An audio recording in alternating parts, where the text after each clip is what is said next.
Hello, ladies and gentlemen. Welcome to the Rational Female Podcast. And we've got a great panel today. So, the New Statesman recently released an article saying that there is an overwhelming number of young Gen Z women who apparently hate men. So, we are going to be discussing this today, this phenomena of women apparently hating men. Is it true? Do we think that women hate men or not? And we have today, Tim Goldich, who is a regular great man. We've got Jana from Women Against Feminism. And then we've got Clark Savage, a new guest on today, who is a psychiatrist. And then our two male feminists or pro feminists, Alex and Andrew. So, guys, why don't we start with Tim on whether or not women hate men and why do we think that is? And I'm going to time everyone. So, when your 5 minutes are up, I will say stop. Okay, let me know when 4 minutes is up. Right.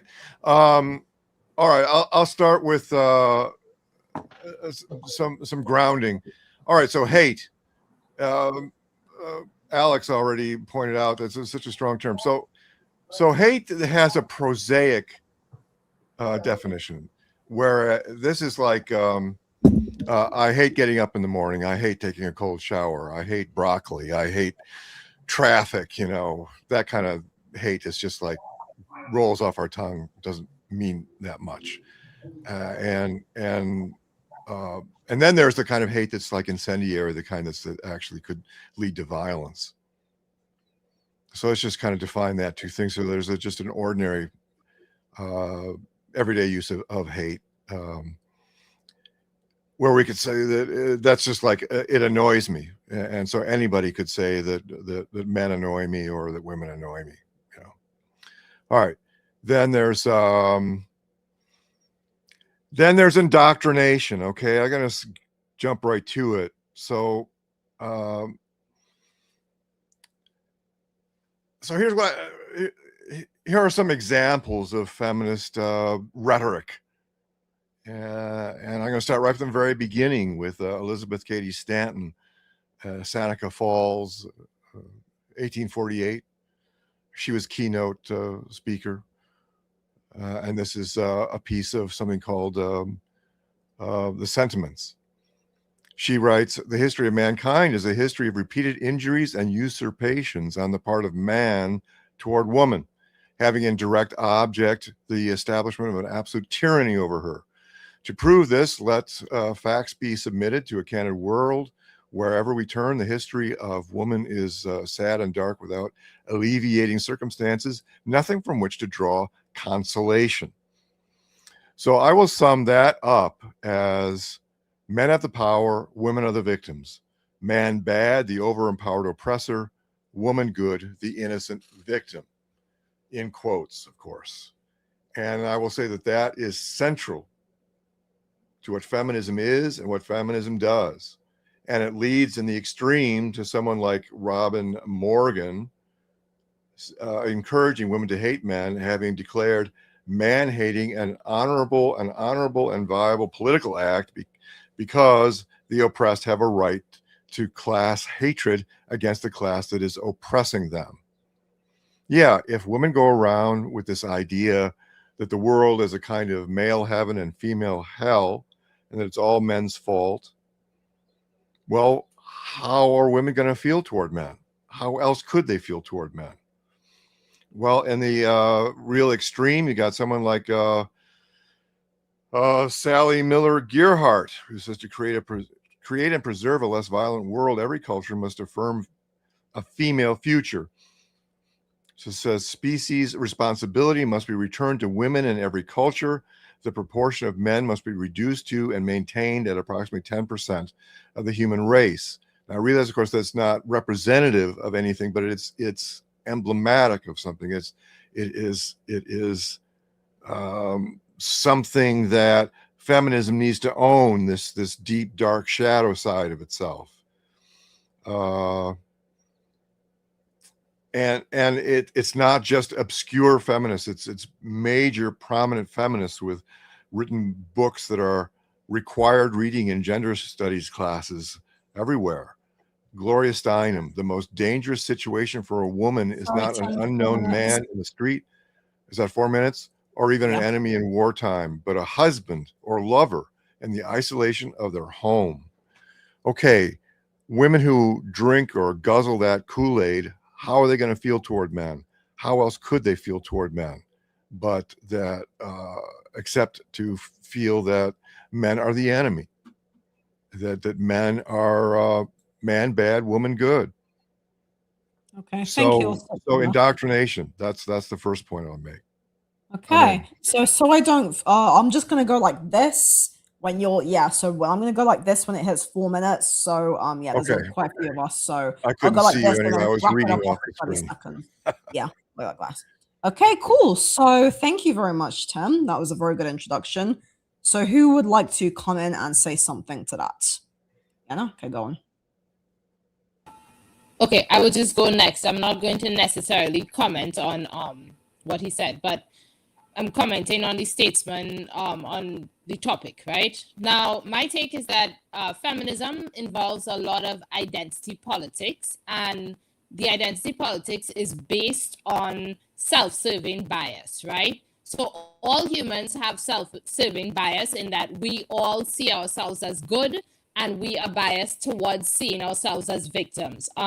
David Shackleton wrote a book about this, The Hand That Rocks the Cradle, and it was a really good book that went into why, he is an MRA, and he was exploring whether or not he should be an MRA. Is it that he sympathizes with men simply because he is a man, or does he sympathize with men because men genuinely have problems, right? So he spoke about this idea of self-serving bias. Each of us want to see ourselves as good, and the easiest way to see ourselves as good is to present ourselves as a victim.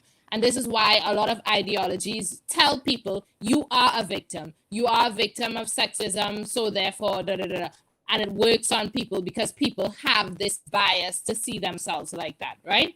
Now, what's happening today is that in our dating world, you see, like, there's a lot of, we went from societies where people used to have arranged marriages. We used to have small communities, and people would, say, well, my son wants to get married. This other woman wants to get married. We had communities where we could set people up, and everybody, basically there was a path to marriage, a path to meeting someone. And this was quite normal for a long time. To what we have today, where you're on your own, you're just put out there, you're supposed to find somebody on your own. And I think this entire setup ends up with a lot of people getting hurt. And a lot of women get hurt in relationships because they trusted the wrong person or whatever. It doesn't work out. And I think they end up very, very sad. And then they fall for an ideology that says, hey, you are the victim. It is true that men are bad. And I think that's why, if there is a rise in women not liking men, I think it comes from the fact that society is changing rapidly. It's changed too quickly. We no longer have communities. We no longer have safe places to fall in love and so on.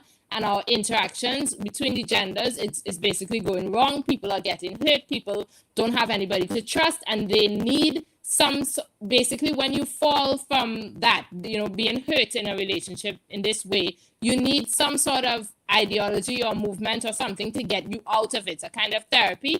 And I think that it just goes with, that's a self-serving bias thing. So I would say, yes, women are upset with men. They're not upset with men for rational reasons, but men are also upset with women.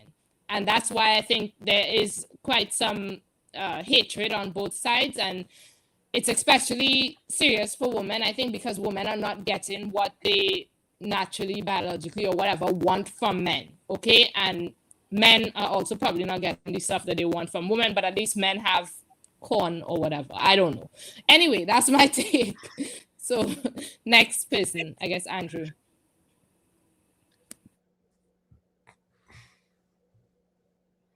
Yep. Yeah. Okay, I'll go. So I want to, there's a quote which I sort of can't sort of half remember, which is that the opposite of love is not hate, it's indifference, right? And I think that's pertinent to this, because when we talk about hate, we don't talk about people who don't love people. We talk about people who do love people, who've been hurt by those people, and that love then becomes something more destructive because of the hurt, because of the anger and all, all the dysfunction. And I think is it Jana? Is it? Yeah, Jana. Yeah, she makes a very good point about men hurt women, women hurt men. Everyone gets hurt, and we all sort of retreat to our sort of comfort zones. And men go in one direction. Well, not all. Some men go in one direction, some women go in a different direction. But I think one of the differences that hasn't been mentioned yet is that when men get hurt, they tend to get psychologically hurt. They get, humiliated. They get their hearts broken. Some men might even be abused by women. But generally speaking, the male experience is one of confusion, disorientation, disappointment, pain, all that stuff, right? But for women, it's all of those things and assault and murder and I have some stats in front of me, which I don't like using stats in stuff like this, but I think it is pertinent because it says here 27 to 30% of women who have been in relationships have experienced intimate partner violence, and this is one directional, right? This isn't the same the other way around. Roughly 38% of murdered women are those killed by an intimate partner.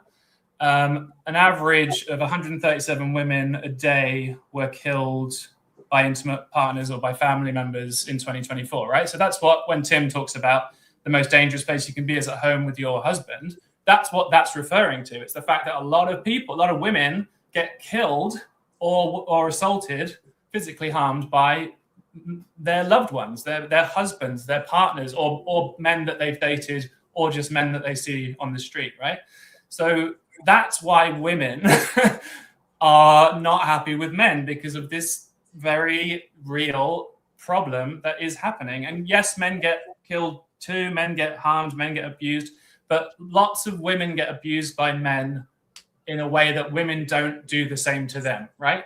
Yes, some women do abuse men, but a lot of the abuse that's happening is one directional, and it results in death and life trauma, right? So that's why women are scared of men, hurt by men, deeply traumatized by men, and that's why Gen Z women don't like men right now. Like, that's the whole point. I think that has to be sort of zeroed in on. But yes, in general, yeah, of course, it's like women and men have a dysfunctional relationship right now. A lot of women are possibly quite extreme in their rhetoric. A lot of women are probably retreating to, their bubbles and their sort of safety zones, just like a lot of men are. But I think one of the aspects we can't forget is that women do face physical violence in a way that men don't face in the opposite direction. And that's what a lot of feminism is trying to kind of talk about. Okay, thank you. Before we move on, I just need to say this for the sake of being factually accurate. Lesbians are found to have the highest rates of domestic violence in general. That's not me making that up. If you look at the statistics, I just need to put that forward because if people are watching, I don't want people to be getting this information. So yes, obviously, I'm not saying that men don't abuse women. They absolutely do. If we look at the stats, the highest rates of abuse is from lesbians. That's what the stats say. So, yeah, who would like to go next? Alex? Can you hear me? Yeah. Okay, I'm using a mic. I think women have reason to dislike men. I don't think women have reason to hate men. I think it's just that it's a strong word, but it's just the case that most women have experienced some sort of physical violence by the hands of men, as Andrew said, and it does happen, but it's definitely not a majority of men that are hurt by women in a way that has long-term effects, from my point of view anyway. It's just the case that women, the whole climate of politics at the moment is that men are they're where am I going with this? I've lost my train of thought. Sorry, can we lost my train of thought? Yeah, that's Can we? fine. Yeah. We'll move on. Clock, you can go on. You can go. Just unmute you. Yep, go on. Are you at work? Yeah, Clock is a Go ahead, sorry. Clark. Thank you. Okay, I just set myself a timer for 4 minutes and 30 seconds. Don't worry about the timing. Please go on. This is very interesting. I am at a loss to be able to say that I know of women who have personally been the victims of the V word of any type from men. Okay, now sure, that's anecdotal. I can't think of any recent patient, female, who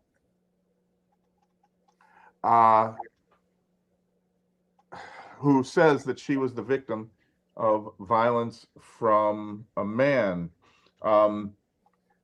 I can say that personally, I used to be a feminist, probably until 2016, 2017 or so.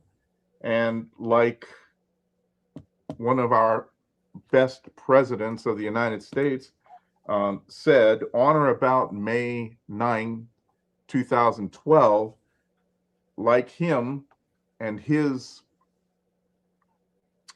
evolution of his thinking regarding same-sex marriage versus civil unions, my thinking on this topic has evolved. Okay, so I have no reservation at describing myself as a men's rights activist, and that's my political and personal opinion. It's not my professional opinion.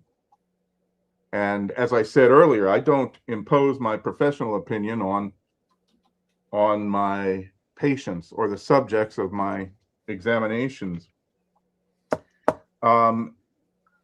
Zarina offered a site and information regarding the most dangerous place for a lesbian to be is in a relationship with another lesbian, paraphrased. And I'll offer that the most dangerous place for a child to be is with their mother. And the news, popular media, and clinical studies and forensic investigations are replete with references to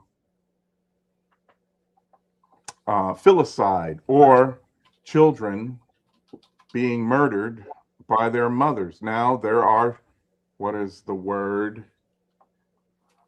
Black swan events where a man, for example, in Louisiana, here in the United States, will murder his children and his wife. On the other hand, it is largely becoming accepted that in that particular black swan event, he was the victim of the abuse of the civil court system and the child custody system and the child support system, which unanimously and uniformly favors the mother. And I'll say in my last 35, 40 seconds or so that the state of Kentucky is among other states that have recently made a default of 50-50 child custody and no child support.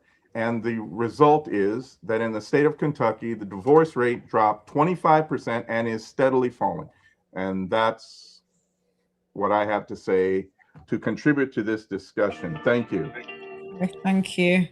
So, okay, so that's an interesting open. Just so everyone has a chance to get their points across. If we run over slightly 1 hour, that's fine. So, would anyone like to respond to anything that has been said so far today? And I'm going to do the timer as well again. Good. Okay, 10, go on. Okay, 5 minutes? 4.5 minutes, I think. 4.5, okay. I'll go like that when I get to I brought up the Gloria Steinem quote, of course, not because it's true, but because it's dastardly false. What's true is that women, of course, are at their safest when they're at home with the man who loves them. This is statistically obvious and verified in a book called a Melanie Griffith book. Melanie Griffith, I think maybe is the author. Anyway,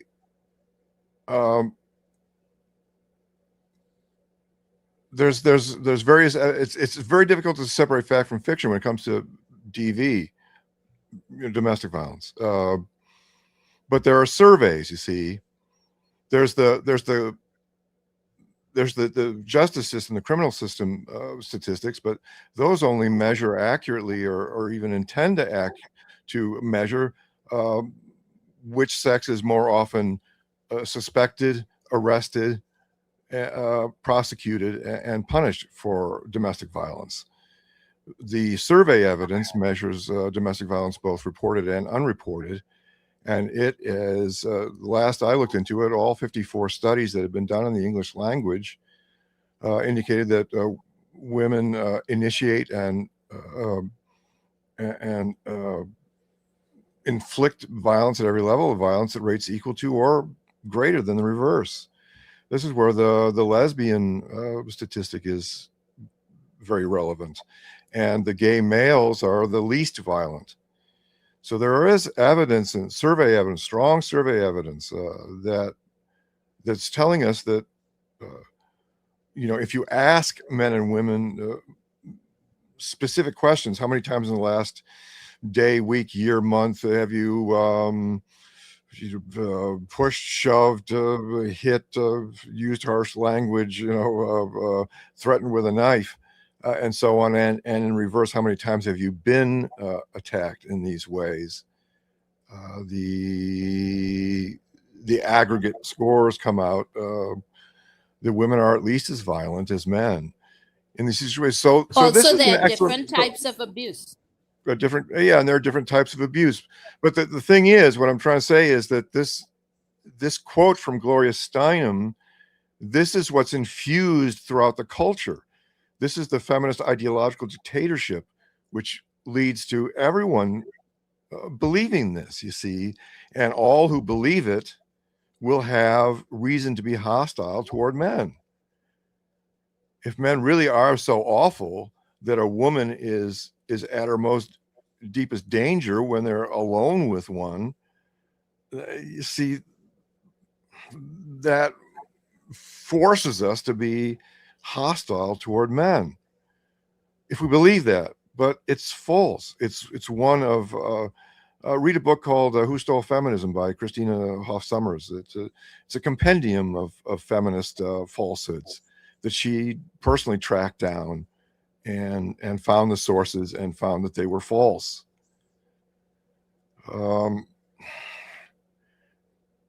It may seem hard to believe that women are capable of this sort of thing. We may have been so indoctrinated that women are the innocent victims that we can't really properly see just the shadow side of women, of the feminine. And but it's there, and it's and woman has her own ways of infusing this shadow side, this into the world. Okay, thank you. Cool. When I go like that, you can run on for a few more seconds. That's just to start to wrap up. Cool. Okay, interesting. Thank you. Would anyone like to, Jana, go on? Yeah, I just want to point out that two things come to mind when we talk about women and violence, two specific instances in my life or people who I know or something I'm talking about. In that and both instances were similar. What I want to paint a picture of is this idea of gaslighting, where someone might like instigate a lot of things, and then another person acts violently, and then they say, haha, see, you are violent. And it appears as if he is the big abuser. But actually, what's going on under the surface or within that relationship might be more complex than just he's a violent person. There are different types of abuse. Women may use manipulation tactics and so on, and they may actually be quite violent, while to the rest of the world it appears that he is a violent person. And I'm not saying this is always the case, but I'm saying that it does happen. And in my life, I can think of two instances. I guess I have a neighbor, for example, who I know is problematic in terms of abuse to her daughter and stuff like that, because I know the child, I know I know certain things because I am her neighbor and I've had certain experiences with them. And her husband was in jail for abuse towards her and so on and so on. But if you, I don't know, I don't want to get too deep into it, but what is really happening underneath that relationship is not that he is the abuser. Or even though it may appear so, and the police took him in and stuff like that. And I know of another lady who literally told me about how she got her husband arrested, laughing, and all the trouble she got him into for abuse, while she is the abusive one. This happens.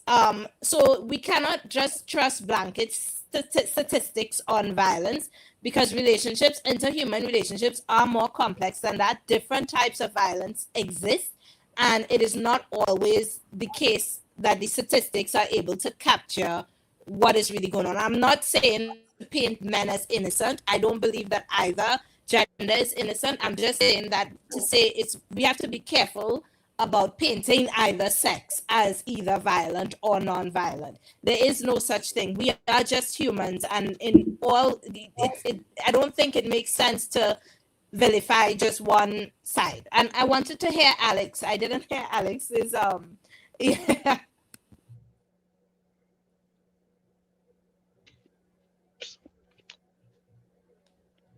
I'm hearing what you guys are saying. But I'm just aware that,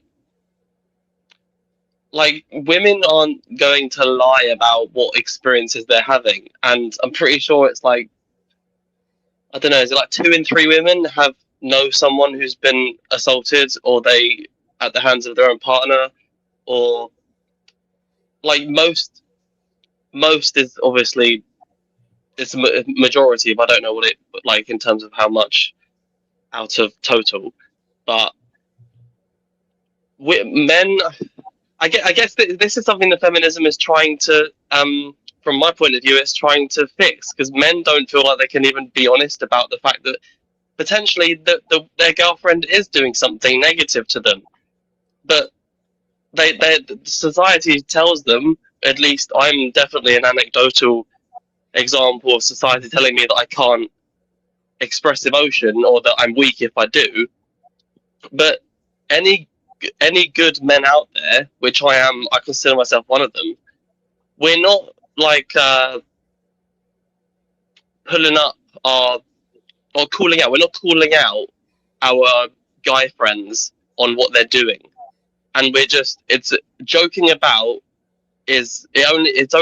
It can only go so far before you realize, oh, I didn't realize I could have stopped my friend from raping someone. And I think it's just that women can't really tell which guy is good or bad. Sorry, Alex, your mic sound is gone. Really? Okay, that's back now. Okay. It's like there's a good video on TikTok actually about there's like. Sorry, Alex, the mic sound is fading in and out. Really? Is it? It's fading in and out. Probably depending on how you're holding it, I think. Maybe try pinning it to yourself. Hello? Yeah, it's fine now, yeah. Okay. It's like a Doppler effect, gets distorted. Can you hear me now? Yes. Yeah, just talk for a bit. If it continues, maybe just don't use a mic.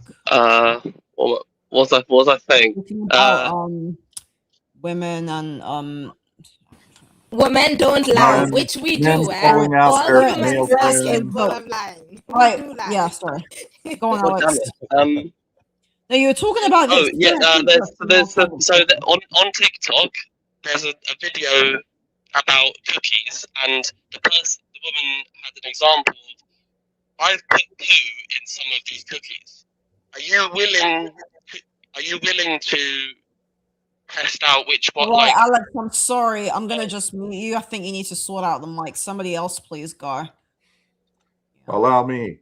Okay, couple of things about what people have said. Number one, Women Against Feminism mentioned a type of behavior where a woman will basically charge up a man and then make him react in a certain way and then castigate him and have him arrested for that behavior. And there's a psychological term to that, and it's referred to as projective identification, where I cannot accept my bad parts of myself. And so I project those onto you, and then I make you act in a way that is consistent with those bad parts of myself. And then I stand across the room and point at you for having acted in that way and put you in jeopardy of your freedom and other things because I made you act in that way. It's a way of seizing control, and it's what's referred to as a narcissistic or even psychotic level of defense mechanisms. But because it's two words, it's probably narcissistic level. And the other thing, Alex, did I hear you correctly? Did you say that you were addressing how some men are afraid to express their victimization? And if that is what you meant to say, do you think that feminism holds some sort of key or answer or solution to men being unable to express their victimization? I mean, that's a reasonable question, in my opinion. I do think that, because feminism, as I've said, as I think, or you weren't here last time, so fair enough. As I said in the last one, feminism is about making weakness not an issue in society. And so women are seen as, I mean, obviously they're seen as the weaker gender, the weaker sex. And I mean, physically speaking, they tend to be. Feminism, like femininity, is seen as like less. Masculinity is what we all strive for, and femininity is seen as less. And when talking about femininity when it comes to men, that's regarding men's emotions that aren't anger or frustration. That's fine. You can be angry and frustrated. You can get drunk and be angry and frustrated, and you're still a man. But if you cry, if you say I don't feel great, your male friends are probably gonna, if they're not good friends, they're probably gonna be like, dude, stop being a pansy, stop being a beta male. What I meant with the cookies, sorry, I'm gonna go back. I want to go back to did I answer your question? Okay. The cookies thing is, women don't know, just like we don't know where the non-chocolate cookie is. So they're forced to just think all of them are not, they don't want to take the risk. And it's just women are proved, women for the most part can be proved right when men are assaulting women on a higher basis than women assaulting men. Is right. Women don't know, but men also don't know if she's going to be a woman who accuses him of violence without that. No, I actually know. I do agree, actually, that women. I do think, I don't know how enforceable it would be, but I do agree with the law that if a woman knowingly falsely accuses someone, knows it's not true and can't prove it, that should be prisonable, I think. I don't think you should be able to just ruin a guy's life, women accountable, even when you know that they're not. Right, but is this justification for an entire movement that? Yes, I would say so. Yeah. So, But Well, but again, it remember, comes down to the just have- facts you we seem know to versus have an the ick facts we with the do word not feminism, know. but we're both for gender equality. See, I know a whole different literature. Alex, don't leave a brother hanging. What? Alex, don't leave a brother hanging. There you go. Thank you. Well, again, Please I just continue. know All right, Tim, go on. I just know a whole other realm of statistic and information, and it indicates that, again, women are at least as violent as men in intimate circumstances. I would love to see the statistics on that. Well, I can make them available to you. There's Okay. plenty of research, there's plenty of books out on it. All right. Andrew wants to talk, so Andrew, I'll let you go. is there a reason why you keep muting my mic, or is that my mic? I'm doing it with everyone. I'm doing it with okay. everyone because I can't tell where the noise is coming from, so I'm muting everyone when someone. Okay, fair enough. I'm just leaving because me and Tim both use condenser mics, but everyone else seems to have noise, and it's really, really messing with my head. Anyway, yeah. Okay. Yeah. So the reason why I sort of said at the beginning I don't like bringing in statistics is exactly what's just happened, which is that other statistics are then brought up in counter. And it just sort of like, I don't know, I'm really struggling here because I really feel like, and this is potentially the point that you're all making, which is I just feel like I'm living in a parallel universe. I'm living in a parallel universe where you guys just think it's women who are like the devils, who are like destroying civilization and hurting men and killing men. It's just like, I don't know. I just literally live in opposite land to you, where I just feel. I mean, I don't know all. I don't have an encyclopedic knowledge of all the research and all the statistics. I can't prove either way. But like, I don't know. It feels like to me, it's a bit like climate change, right? Like, I don't know what your views of climate change are, but there seems to be a scientific. Well, that like the consensus seems to be climate change is real. Whether or not that means anything is up to you, up to interpretation. But the climate changing is a thing that's happening, right? And to my mind, men, like, I don't know, killing women. Let's take abuse out of it, like just actual murder. That feels to me the consensus is men kill most people and most women are killed by men, right? Like, and maybe I'm wrong about that, but I just feel like, I don't know. I'm sort of stupefied. I'm sort of stupefied by your views in a way. Like, and I'm not trying to sort of say you're, I'm not trying to be judgmental in that way. I'm just genuinely I just genuinely can't get my head around the world that you live in, where you think women are the problem, and it strikes me as incredible. It's very strange to me. That's all I'm sort of trying to communicate right now. And yeah, I mean, like, again, like I said before, women aren't victims, they're not children, they're not wholly innocent. Like, people are complicated. Everyone's dysfunctional. Everyone's got everyone's creating problems in the world. But like, I just really feel like it's very clear that men present a much more physical danger to women, right? Like, I just feel like that's very clear. And I don't really understand why you don't accept that. And I also feel like, I don't know, it's like, and again, if we're sort of framing each other's positions, like, you're saying that you're bringing out all this stuff to say, women do all this stuff, men are victimized. There's this ideology that's like dominating the planet, and it's all propaganda. But I could just turn that around and say that's exactly what you're doing. The propaganda and the is coming from men. So we're kind of in this kind of like, back and forth, and it's just very difficult to kind of prove anything either way. But I just really I don't know what I can say beyond, I feel very strongly that it's very clear that most men murder women more than women murder men, and that's why women are afraid of men, generally speaking. Can I just say one thing about that? I just want to make one comment. The anti-feminist position is not that women are the bad guys. It's generally that men and women are both capable of behaving badly. I don't hear anyone on this call from the non-feminist position saying that women are the bad people. I just don't want to have that falsely gone. Anyway, Alex, you go, and then whoever wants to go next. Yeah. I just want to ask all of the non-feminists, I mean, obviously, but do you have you checked, like, I don't want to continue the statistics for too long, but have you not checked, like, Southeast Asia, Australia, Africa. Like, do you really think that all of the women are equally hurting or killing the men in those societies?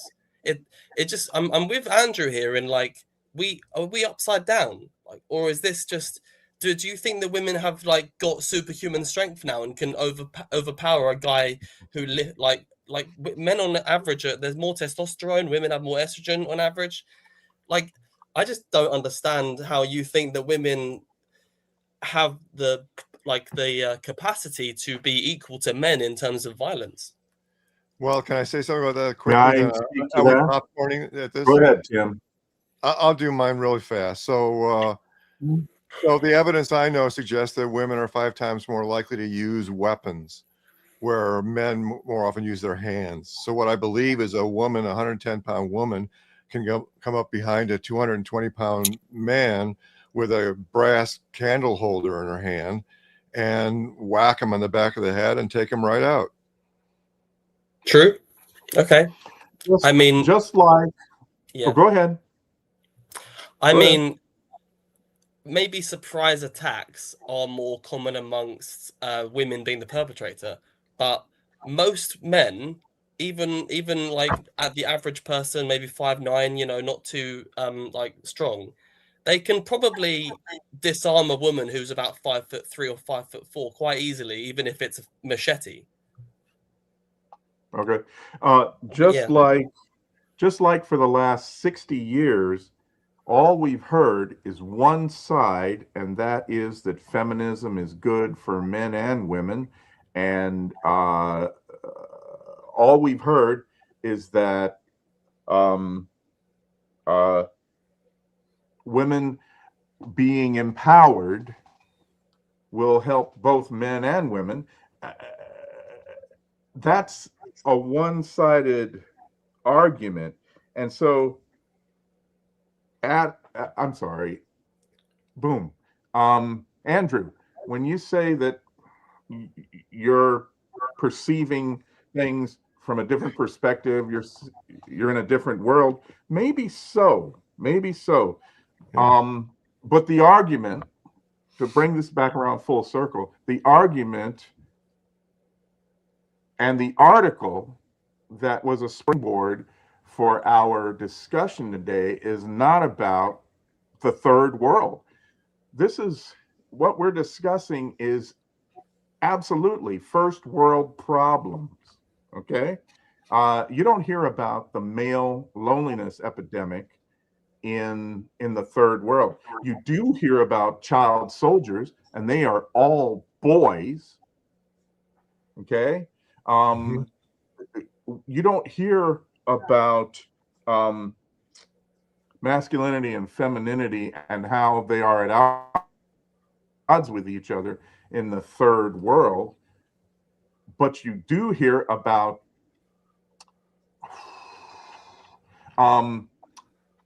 historical, customary male and female roles and how feminism has tried to overcome that. Now, in conclusion, I'll say just a couple of things. Number one, I bridle at the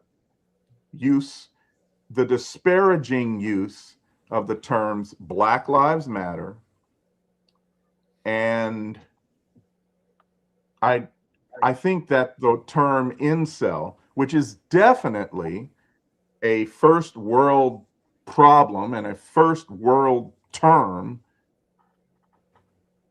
should be cast in the dustbin of history, just like the N-word. And I think that anybody who uses the term incel, see, I got you with that, Alex. Anybody who uses the term incel should be treated just like anybody who uses the term the N-word. No, I'm not sure I agree Yes. with that anyway. Okay, Andrew has his hand up. Sorry, Andrew has his hand up. Oh boy, that sure pushed a button, Clark. Right, Andrew, then Jana. I'll be very quick. I just wanted to sort of circle back round to the New Statesman article, as it was brought up again, about why do women, hate men in a quote unquote more more statistically unfavorable towards men. So people bringing up boy soldiers, they're bringing up lesbians being more violent. But in all cases, all these examples, well, not in all cases, but a lot of these examples, we're talking about women on women violence, or young boys being put to war by presumably the men in their society. I mean, a lot of these sort of third world countries are quite patriarchal in that way, right? It's not women who are killing the boys. It's not women who are like killing men. It's women who are hurting women, and women hurting men, but it's men who are killing women in larger rates. I don't want to harp on about that too much, but I just think it's kind of, I think the anxiety, and I'm not going to try and prove that this is true or that I'm right or whatever, because that's obviously not going to help anybody. But I just think the feeling that this survey in the New Statesman is trying to convey is the anxiety and the fear and the sort of anger that women feel towards men as a result of this sort of state of being, where most like women are more likely to be killed by a man than the opposite way around. And yes, there's a lot of stuff around that, but I just think even in the fact of women being angry at men and men not really being angry at women in the same way kind of tells you maybe there's a problem. It's not a conspiracy, but there's an actual problem that is actually really happening. And anytime anyone tries to talk about it, it's not, oh, let's sit down and think about this and think about why it's happening and think about how we can help everybody. It's, no, actually, women are just as bad as men. Women are all, and I know this is not what you're saying, but like, women are violent too, or women sometimes lie, or women sometimes, it's just like, it feels very defensive and very kind of just pushing it right back on the woman rather than saying, actually, maybe there is a problem and maybe we should think about it. And I'm not saying the feminist ideology is the answer. I'm just saying that the focus, sorry, I said I'd be quick and I wasn't quick, but the focus, is sort of, feels to me like it's too easily hand waved away, and it shouldn't be. And I think that's the whole point, and that's what feminism is sort of trying to say, and that's why women are very angry, because they don't feel listened to. Can I address that? Does somebody want to? Jana wanted to go on that. So Jana, then Okay, so to Andrew's first point, where he was talking about upside down world, I get the feeling that Alex, and especially based on some things that Alex said, that his opinion, or that the feminist opinion, is that men are bad and women are good, in a sense. Overall, men are worse than women, while our opinion is not the opposite. You said it's like an upside down world. It's not that we're saying that women are bad and men are good. My opinion is definitely not that women are bad. It's that both men and women are equally bad and equally good. So men are good, women are good, men are bad, women are bad. I'm saying that humans are equal with respect to their good and badness. Whereas I feel like feminism more tries to say that men are bad or worse than women and women are good. So in my opinion, there's no upside down world. It's that your opinion is that and ours is more on the equality side, that both are equally bad and good. And I'll see a second point. You are saying that, you believe that the reason women are angry is violence. Like I said when I first spoke, my point there is just that I don't believe that the reason women are angry has anything to do with violence. I do believe that women are angry today with men. However, I don't think that anger comes from violence at all. I think that anger actually comes from emotional pain that people are going through right now, because society has a breakdown of community relationships and the things that actually mattered to us as humans, that made us happy, that kept us, with a certain amount of dopamine and happiness. These are the things that have been broken down by consumerism and internet and all of what we are going through transitionally. And yes, women are unhappy. Women are unhappy that they can't get what they need from men, what we biologically need from men. And that is an emotional state of unhappiness. And yes, it comes out through things like feminism, but it has nothing to do with statistics. It has nothing to do with violence. It is a first world problem. It is a problem of technology. It is a problem of community. It is a problem of love. these things are real. These are real problems that we do need to address. We need to address the emotional state of humans and the connection between humans and relationships and all those things. But this is not coming from real world. This is the excuse. This is what people will say. But the truth of how feminists become recruited, how feminists become feminists in today, a lot of it is from pain. It is just pain of being hurt, of being lied to, of being let down, of not being able to get what you need from a partner. Okay, that's but why is that? But why is that not true the other way around, though? That's the thing. That's the thing. You're saying this anger comes from the pain, right? But the study was saying that. I also agree with that. But Andrew, that's my take. I agree 100%. It's true the other way around as well. I'm not saying it's any different the other way around. I would say both men and women are suffering from this, and both of them turn to ideologies that tell them that it's about this and it's about that. Da, da, da. No, this pain is not. This is a breakdown of community. All right, thanks. Which is the pulse of capitalism. I think Tim wanted to go in many ways. Yeah. Well, all right. So, look, in every kind of gender realm, from gender complaint to gender ideology, gender issues, gender politics, gender anything, there's feminism on the one hand, and on the other hand, there's kind of like nothing. So I think when you say you're entering into this twilight zone, this other world, I think you're just being introduced to the other half of gender reality, the side of gender reality that feminism does not address, because feminism is gender biased.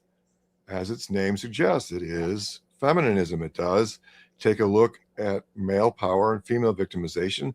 It doesn't look at female power and male victimization. Goldich, it's not gender. Like, feminism isn't a gender. No, the argument is that feminism is basically the word, the etymology of the word is fem, meaning women, and ism, meaning doctrinal bias. So it's biased towards women. That's the point. Yeah. It's and the information that feminism disseminates is all it's all about showing that man bad, the over-empowered oppressor, woman good, the innocent victim. It's all about creating this moral polarity of man bad and woman good, and it's all about furthering feminist agendas. It's about woman taking down the patriarchy, and it's about, and what is the patriarchy? It's only feminist defined because only feminism exists. But the way feminism defines patriarchy is the standalone force, a male force, an evil force, the one and only force that dictates our human world. On that basis, this so-called patriarchy never existed. From a gender equalist perspective, what we have is a patramatrous a male-female consensus when things are the way they are because men and women agree to it. It's like the gender system itself is co-created by woman and man in co-equal co-partnership. And sometimes it's a patramatriarchy when it's a balance of power.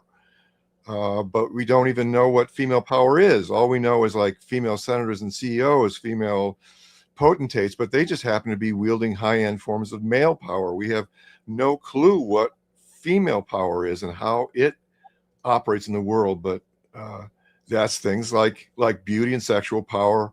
Yes, moral authority. Feminism is completely dominates your whole moral systems, what you believe about men and women, and who's good and who's bad. And why is that not true? Why is that not true of you, though, Tim? Why is it not true that men's rights activism, or whatever you want to call it, why is that not true that is an ideological system that's taken over your moral point of view? Why is your moral point of view pure clarity, whereas our moral point of view is because I'm not an MRA. I'm a gender. Okay, well, whatever it is, the other half. Gender equalism. It's a gender neutral gender politics that looks at both sides. But that's your perception of it, right? Like that's you've decided that you sit on the throne of neutral equality, right? And I'm not, and so have I. Like I have the same point of view. Yeah, by being a feminist. Well, so That's the two moral ideological. It's two high ground. ideological points of view. They're totally polar opposite. One saying, and again, we're talking about framing. I'm not saying that.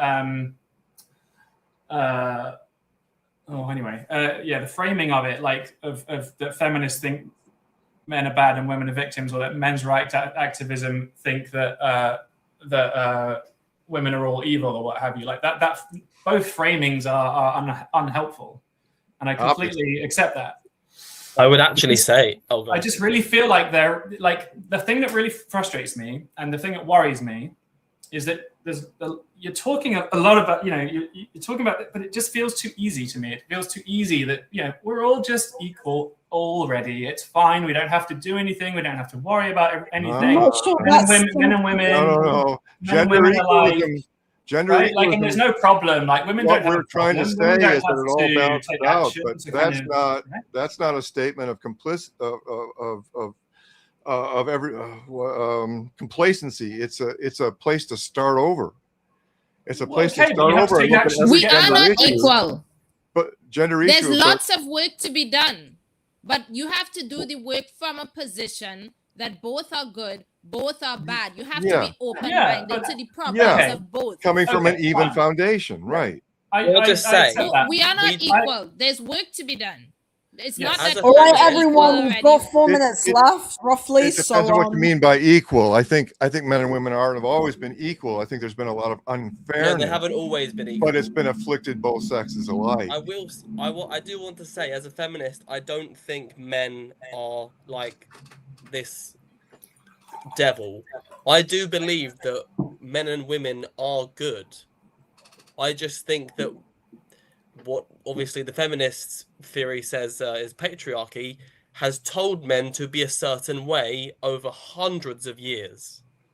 And thousands of years. And you don't think women are involved? You don't think mothers have any input in socializing? No, the mother is a gender role. It's a gender role. Why can't you don't think mothers are involved in raising their sons to be men and their daughters to be women? The boys will be boys is part of the problem. There's internalized.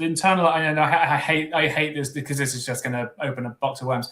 But internalized misogyny is patriarchy is an like the whole idea around it. It's not men. It's a system that well, it's basically patriarchy is the same as what you're saying feminism is. Both of us are saying the same thing about the opposite side. Your idea about feminism is that it's this dictatorial ideological thing that is infecting everybody. Patriarchy that's what feminism says patriarchy is. It affects everybody's point of view. So maybe there's something about that. Right? And I say both are nature. And I say both are nature. We've got 3 minutes left about each other. Perhaps. Yeah, Clark, go on. Since we're saying the same things about each other from different perspectives, perhaps a different ideology needs to evolve, because we need allies. We need to build bridges rather than separating each other. So the term matricensis or matricensis or gender equalism is something we should be striving for. Some of our colleagues on our Sunday morning chats, you guys are invited. Some of our colleagues on our Sunday morning chats, it's a open meeting. It is an open meeting. But where are you based again? Where are you based? Chicago. Central time. Yeah, so Central time. I would like right, guys, remember what live. Can we stay on topic, please? Can I say one thing? Minus 6 hours. But I think I'm all for gender equality. One last word. One last word. Sorry. Perhaps this idea of a patrimetry census or gender equalism is something we need to strive for. It's been a great discussion, guys. Thank you for allowing me. Andrew, I'll let you have the last word on. So, sorry, I didn't mean to steal the last word, but I think I'm all for gender equality. I want to get to gender equality. I feel like feminism wants that too. But I think in order to get to this place that Clark's talking about, part of that is accountability and understanding there is a problem. Not necessarily, that there is a problem, that women are hurt by men in certain ways that is not the other way around, right? And that's partly just about actually saying, okay, fine. That doesn't necessarily mean that feminist ideology is all correct. that women should rule the world, that men are all bastards. It just means that it does happen. And I think that I really, really want people to sort of to accept that. And then, yes, let's have a conversation about gender equality and how we get there. But I think we need to like have an acceptance that this stuff does happen. And women are angry for a reason. It's not that simple, Andrew. There's so much more. Right? Anyway, that's my last, well, point. Thank you, everyone. It's been a fantastic chat today. Really enjoyed this. I'm going to close off now. So yeah, thank you so much for everyone who has been listening today. And thanks to all our guests. I imagine that we will be live here again in a couple weeks or so, depending on what the panel thinks, as this is a very nice setup.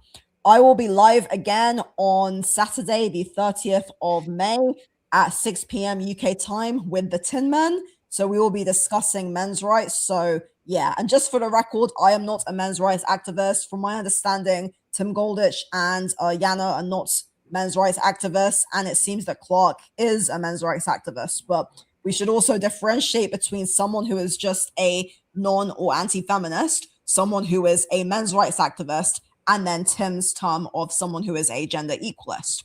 Thank you, everybody, for watching. This is The Rational Female, and goodbye. Thank you.